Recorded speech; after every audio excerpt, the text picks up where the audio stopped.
These COVID-19 testing kits are ready to fly from South Korea to the United States.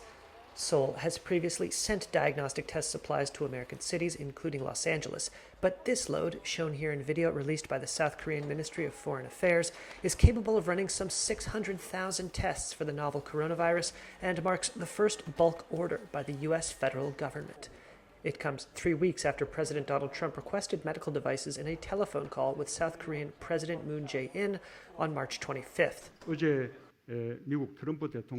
U.S. President Donald Trump also sought urgent help for medical equipment such as diagnostic test kits yesterday. The government will fully support your company's exports. South Korea and the U.S. both confirmed their first cases of COVID-19 on the same day in January.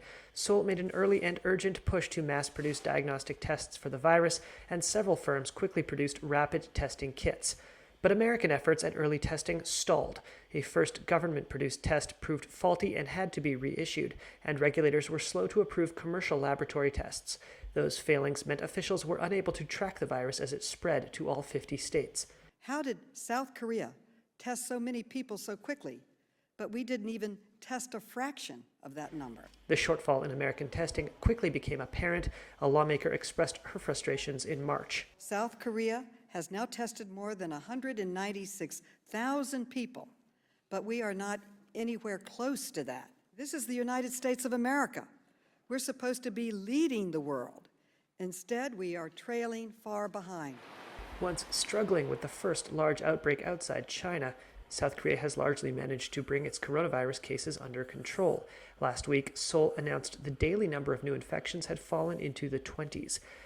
South Korea credits part of its success to moves by government officials and private companies to develop and secure regulatory approval for tests, allowing the country to quickly test thousands of people. As of Tuesday, Seoul reported it had so far run more than 500,000 tests, discovering about 10,500 cases of the virus in the country and just over 200 deaths. The United States, in contrast, has recorded more fatalities from COVID-19 than any other country, with nearly 24,000 dead as of Tuesday. Testing in the U.S. has picked up significantly since March when Trump phoned Moon.